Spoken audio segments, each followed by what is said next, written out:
If my consciousness were in a robot, it would be me. I've recently read this thing about some new technology where they can put your consciousness into a robot. Well, let's see. They've been hooking things up to different parts of your body to make other parts work. Like, for example, people that are paralyzed, they put these things on their brain and make their, like electronic or robotic arms work, okay? They put electrodes on the brain and make things on your computer work, okay? Basically, our bodies are computers. We're fleshy computers. It freaks people out to think, okay, well, we're flesh, but we're really robots. Our consciousness is in this body. And if you believe in reincarnation, such as I do, then you believe that your consciousness has been in many different bodies before. Okay, I've reincarnated in this life many times.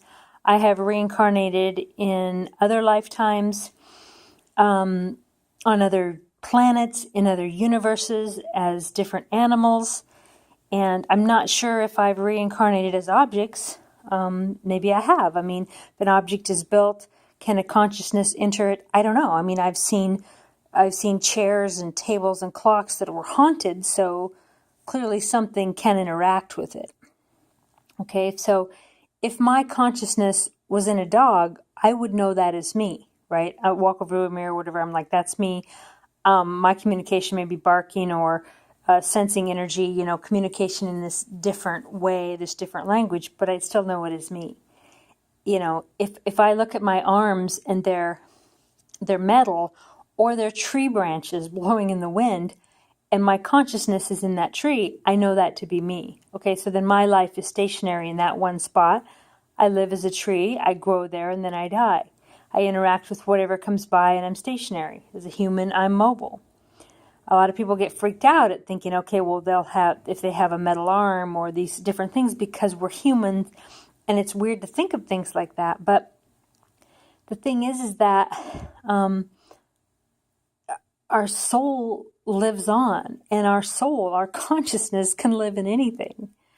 I know it's a bizarre concept, but when you close your eyes and you're talking, you're thinking, you're laughing, you're feeling, you may know what you look like. If you never had sight, maybe you don't know what you look like, but you know that is you, right? Without your eyes to see that is you. So for those folks who fear technology, try to just let it flow through you. Know that the human body is a conductor, is a robot, is a fleshy robot. The DNA that makes us is so amazing. I mean, why does our hair keep growing, our nails keep growing, but our legs and arms don't? Right? Why do we look like our parents? It is magical being human beings, but it is also petri dish type stuff, I mean, kind of coming out the same in many ways. Okay? If we were all white robots and all looked exactly the same, we might have trouble recognizing each other, maybe at first, but if my consciousness was in a white robot and there was thousands of others, and I had like on a green scarf or different things, I would still have, my books, my things that I would identify with as me. My energy, my consciousness would attract, a partner if that's what we did, or someone that I loved, or even if we didn't have some, a sexual interaction that way, I think we would still have love. Some say we don't have emotions on Earth. I mean, that we have emotions on Earth and we feel that here, but not other places. I'm not sure that I believe that fully because, love, and once you've experienced it on Earth, I mean, it's just such an intense and wonderful feeling that I would think that I would still love that person on the other side and in this other energy, and that really doesn't have anything to do with sexuality. But sex is a very nice thing, touching, loving, accepting, exploring that with someone.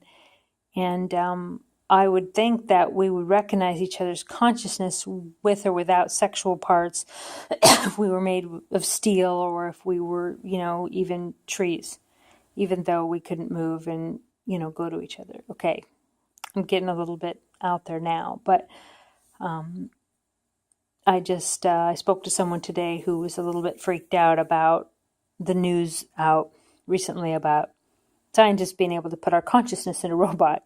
I mean, I laugh because that's always been able to be.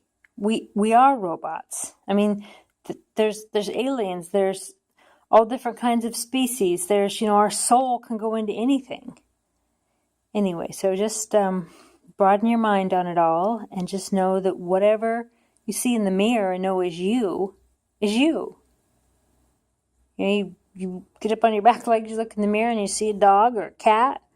Or you're out in the barn and you see a reflection of the horse in the water. Maybe you never even, well, of course you'd have to see water to drink water as a horse. But the thing is that if you never knew what you looked like, ever,